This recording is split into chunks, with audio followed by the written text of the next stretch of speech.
你有没有想过，这个世界其实是虚拟的，一个巨大的程序在模拟世间的一切，当然也包括你和我。一切看似浑然天成，实则只是巨型模拟器生成的虚拟产物。既然是程序，那就会存在某种漏洞，有些本不该存在的文字却凭空出现，有些本该存在的记忆却凭空消失。每当这类漏洞出现，世界就会悄无声息的自我修补。生活里的那些说不清的诡异瞬间，你是不是早就察觉到不对劲了？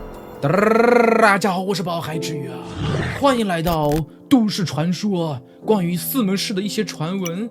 上一次我们是看了向日葵的种植方法，接下来要看这个三养少女了。三养少女是个什么意思啊？完全没有任何头绪啊。OK， 我们直接开始吧。是什么一氧化二氢的化学公式少女吗？3颗氧原子加上1颗少女原子。连续多日的阴沉天气令人萎靡不振，这样算下来，我已经有1个多星期没去上班了。深思熟虑后，我决定趁着思路尚且清晰，把有关那个女孩的事完整的记录下来。是我们主人公碰到了什么奇怪的少女吗？这段时间我总是被这件事情干扰，已经严重影响到我正常生活了。事实上，我已经无法一个人承受这份压力了，是时候把这个秘密说出来了。事情要从我第一次见到那个女孩说起，那是在4个月前，同样是一个阴云密布的日子。天气预报说台风即将登陆，所以我印象格外深刻。我来自中门市，是中门大学附属第一医院的精神科医生。难道说那个少女是个精神病患者吗？然后精神病少女描述了一番场景，让医生觉得这个是真实的，并且觉得不可思议吗？窗外狂风呼啸，吹得树叶沙沙作响。我沉浸在工作里，一度忘了时间。或许是因为台风的缘故，来看诊的病人比往常少了很多。我正准备收拾东西准备下班，门外忽然传来了敲门声。2个，一个是家属吗？前来就诊的是一对母女，母亲40岁上下，女儿还在读初中。女孩的母亲说：“医生，麻烦你帮忙看一下，我的女儿脑袋好像有毛病。”女孩今年14岁，身高差不多1.45米上下。比起她的精神状态，我反倒觉得有个更显眼的问题值得留意。受台风的影响，这次出诊的时间并不长，女孩全程一言不发，几乎是母亲都在诉说。据她的描述，女孩每天要花大量时间上网，沉迷在虚拟世界里。她很喜欢在网上发帖，还给别人解答问题。具体内容我也不清楚，不过好像都是些化学实验和科普类的文章。女孩是一个化学天才嘛？我见过不少沉迷网络游戏的孩子，可女孩似乎从来都不玩游戏，她连影视剧、小说都不感兴趣，上网只是为了写文章帮别人答疑，这就有点奇怪了。换做我的话，我也是第一次听说，这感觉像在做好事啊。怎么会有这样的事？这是我当时第一的反应。若真如她母亲所说，女孩的行为不该是件好事吗？对呀，我也是这么想的呀。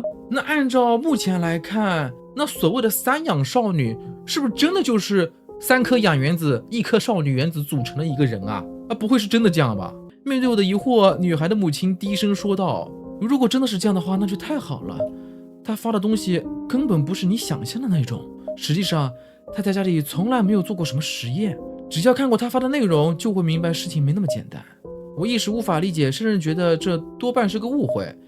一直沉默的女孩嘴角藏着一丝笑意，听到我说这是件好事时，她显得格外开心。女孩的母亲神色暗淡，与旁边的女儿形成了鲜明的对比。窗外的黄风越发猛烈，女儿望着窗外，仿佛在期盼台风的到来。女孩始终不肯开口，对话就此陷入僵局。快到5点时，我提议他们下次再来就诊。临走前，女孩的母亲告诉了我女孩的网名。那时的我还不知道，这个女孩即将彻底打乱我的生活。这女孩究竟发了什么文章？我想看看。如今回想起来，那天她的出现就像是一场猝不及防的台风，神秘又让人心悸。在那之后，我在网上检索了相关信息。三氧少女，三氧少女是她的网名啊！我以为是3颗氧原子、1颗少女原子而组成的东西呢。让我惊讶的是，互联网上有关三氧少女的内容远比我想象中的要多。三氧少女这个名字在部分圈子里有着不低的知名度，或许已经有不少人听过她的故事。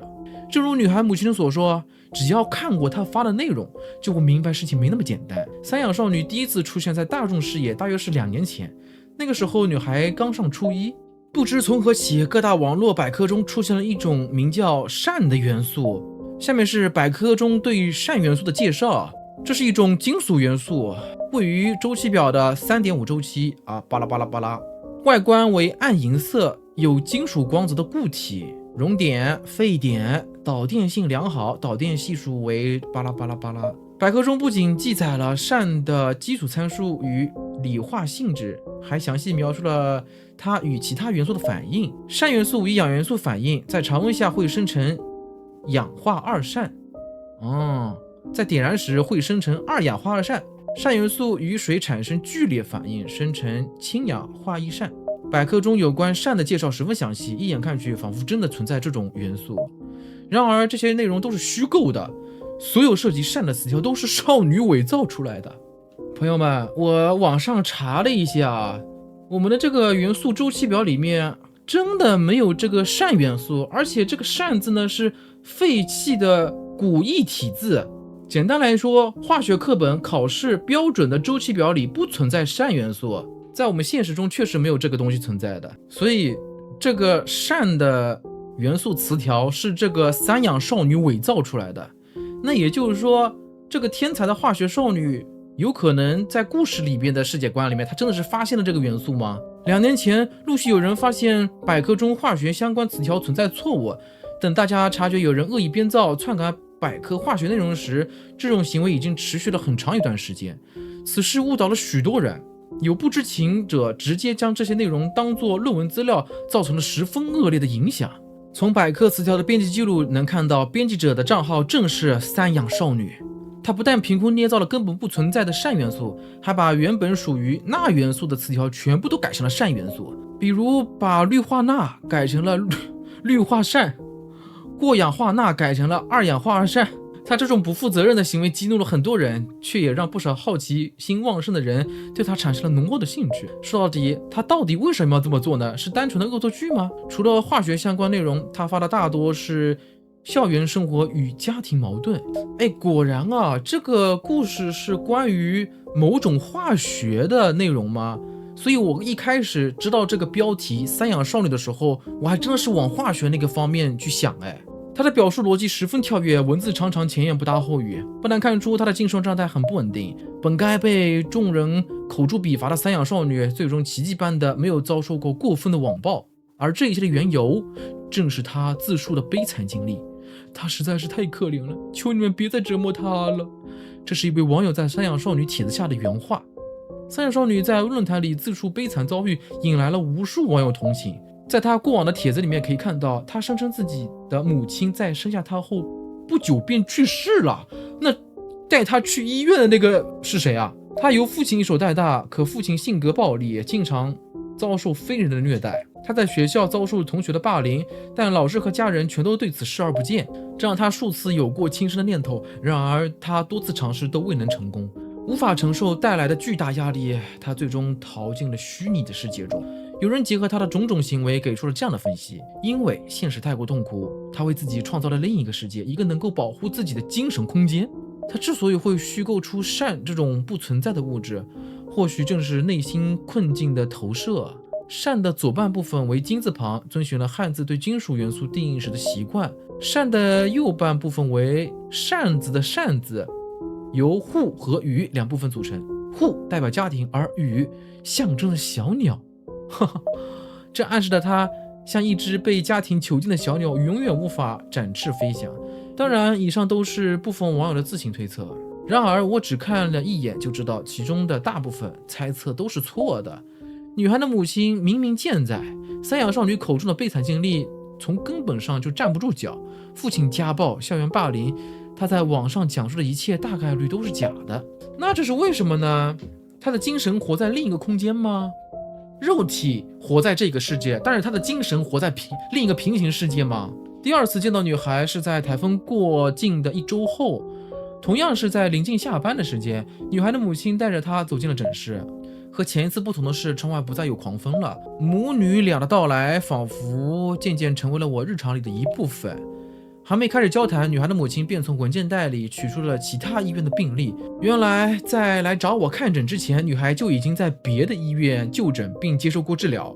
女孩被确诊同时患有高功能自闭症和精神分裂症，这是上一位医生给出的诊断。比起大多数人都听说过的精神分裂症，高功能自闭症可谓鲜为人知。高功能自闭症是什么东西啊？是自闭症谱系障碍的一种亚型，特指在自闭症障碍中智商大于70且无显著语言发育障碍的个体。高功能自闭症患者通常会表现出社交沟通障碍、刻板行为、兴趣狭窄、感知觉与情绪异常等问题。结合临床表现，上一位医生的诊断大概率是准确的。见我没有否定之前的诊断，女孩的母亲长长叹了口气，像是在终于认命了。在我和女孩母亲交谈的过程中，女孩仍旧沉默不语，直到得知我看过她在网上的言行，女孩才第一次开了口。女孩说：“怎么样？你能接受到我的意志吗？”这女孩是在寻找同类吗？她满脸期待地询问我的感受，看样子她似乎对自己所作所为颇感自豪。我没有回答她的问题，转而抛出了疑问：“你为什么要这么做？”女孩说：“你不是都已经看过了吗？我在二元电子世界里已经解释得很清楚了。”女孩把互联网称作二元电子世界，将网络交流称为意志交换，好像也是这么有道理啊。我必须纠正这个错误的世界，这是太阳的意志赋予我的使命。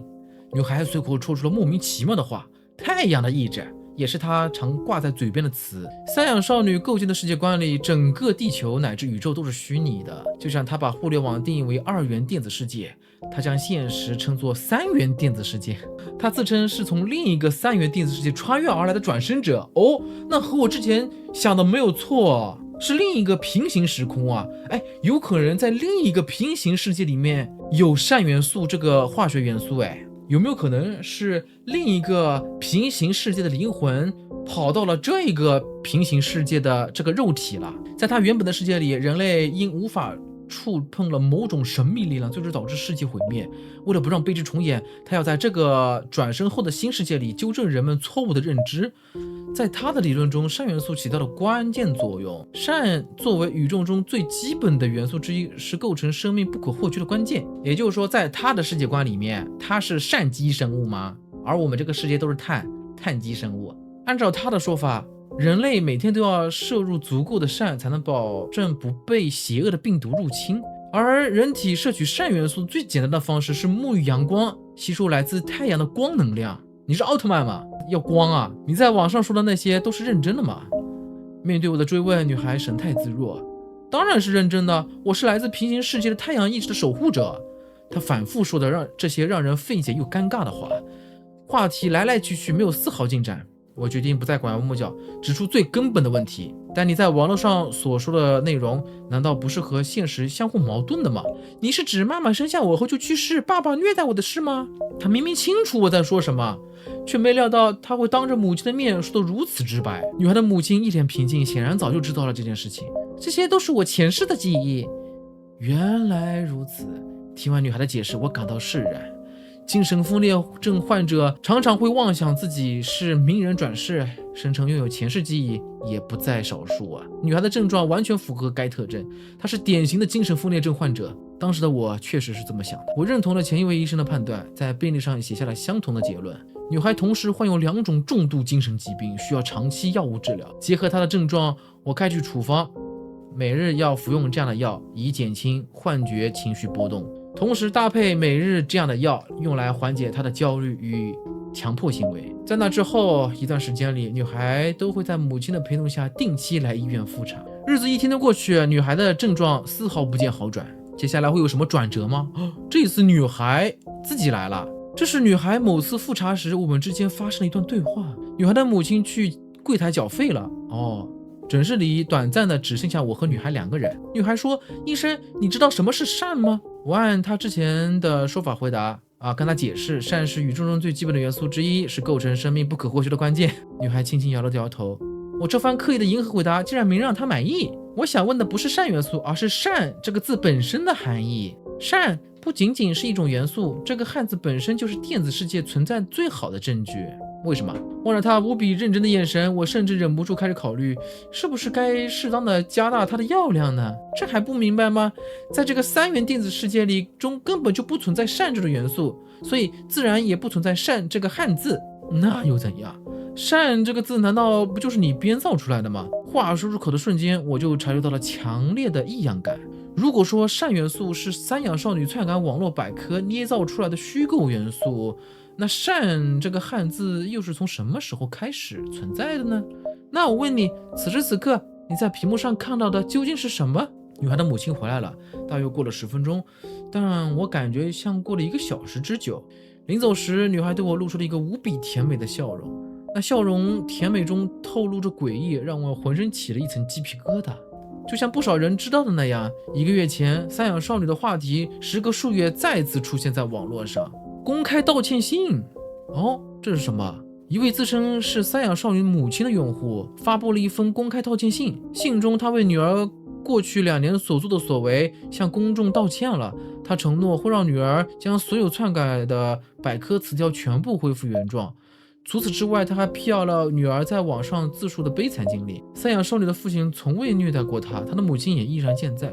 这封道歉信逻辑清晰，行文严谨，很多人都确信这个账号的主人极有可能是三养少女的母亲。凡事皆有终局，一切似乎都在预示着这场名为三养少女风波即将落幕。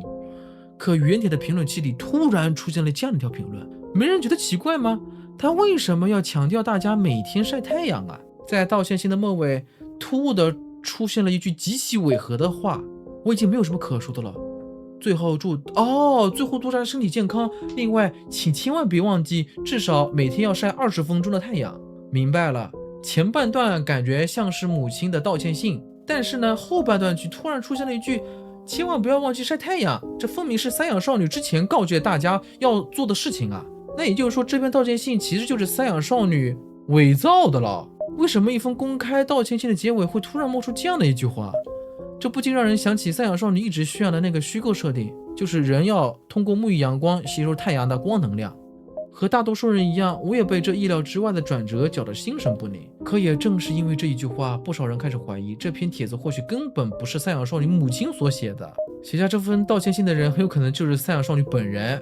基于这一点，有人猜测三养少女或许同时还患有多重人格障碍。或许有人会觉得奇怪，想知道是谁发的帖，当面问本人不就好了？对只在网上有了解此事的人来说，或许很难做到，但作为女孩的主治医生，我拥有直接核实真相的条件。只要当面问女孩的母亲帖子是不是她发的，真相立刻就能水落石出。有道理，有道理。这件事情对我而言本该如此简单的，可如此简单的事我却根本做不到。为什么？从1个月前开始，我就再也没有见过那对母女了。再也没有见，所以这个问题也再也问不出口了。就在那篇道歉信发布不久后，女孩便再也没有来医院复查了。我向来不与患者交换联系方式，所以即便想联系他们也毫无办法。日子就这样一天天过去，距离女孩上次复查已经过去了32天了。从那以后，我所能知晓的就只有网络上流传的零星消息。截至目前，有关善元素的词条已经被全部删除了，可在网络上依旧能够找到不少基于善元素写成的文章。这些文章大多数被当年错的百科词条误导所创作的，不难看出其中一部分出自人手，也有相当一部分是由 AI 生成的。在这件事上，人类和程序犯下了同样的错误。大家是否想过一个这样的问题：人类思维与程序的界限究竟在哪里？程序是由人编写的，它遵循人的思维逻辑，可以看作是人类思维的一部分。若是一个程序无限接近于人类思维，那是否能用它来代替人类的大脑呢？这个问题我也想过。AI 只要电路够多，量变引起质变，有没有可能就会迸发出意识呢？基于同样的假设，倘若世上存在着外形与人类完全相同的智能机器人，我们能够区分吗？在三养少女构建的世界观里面，整个地球乃至宇宙都是虚拟的。如果这个世界真如他所说，那就意味着世界万物都只是程序的一部分。在我们所能感知的世界之外，运行着一个无比庞大的程序，这个程序模拟了现实中的一切。当然，这也其中包含了我们在内的所有人。如果你我都只是程序的一部分，那我们还能判断对方究竟是否为人类吗？看到这里，不知是否有人和我抱有同样的疑惑。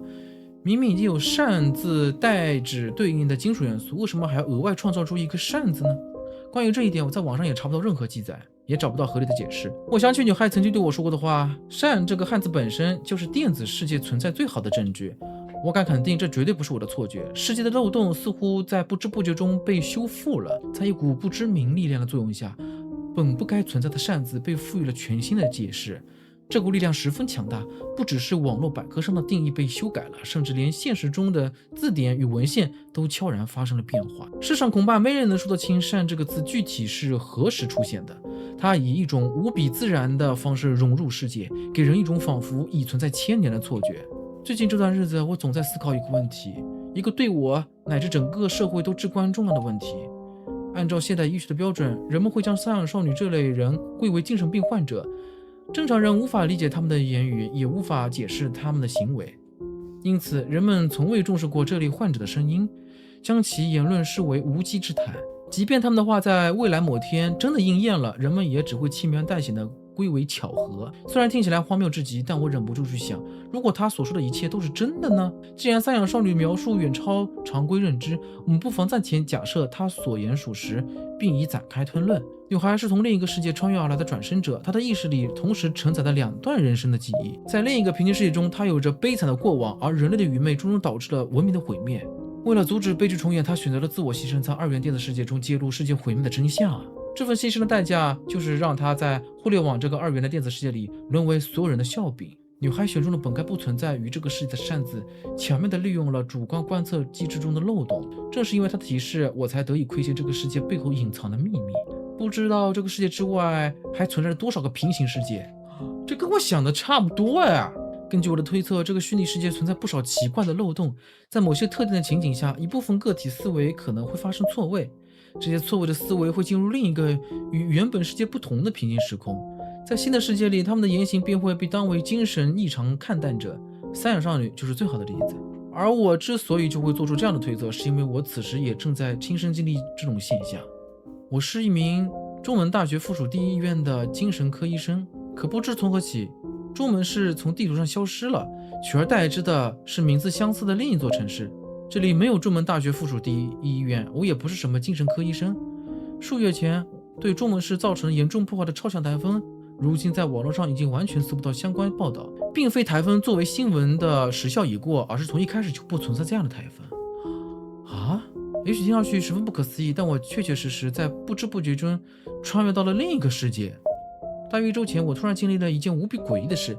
等我回过神时，已经身处一个从未见过的房间。如今我的大脑里共存了2份记忆，一边是成为了精神科医生，人生一帆风顺；一边是长期失业在家，一生满是遗憾。也许我们所了解的世界不过只是冰山一角，关于这个世界的谜团远比我们想象中更加庞杂。一旦我深入思索，就会头晕恶心，仿佛有邪恶的病毒正伺机侵蚀着我的身体。每当这时，我就会外出一趟，找到离家最近的公园，躺在草坪上，时间一般选在午后的1到2个小时，因为只有这段时间才能吸收到更多的阳光能量。只有在补充了足够的善元素时，我的大脑才能够吸收到太阳传来的信号。我能听见太阳的声音，原来它在无时无刻在呼唤我：你必须纠正这个错误的世界。太阳对我如此说道。什么鬼？好吧，三养少女这个故事看完了，我觉得好像并没有特别有意思。不知道为什么，好像从向日葵的种植方法开始往后，故事都没有什么意思呢。好吧，不管怎么样，咱们今天的视频就到这里吧，那我们下个视频再见吧，拜拜。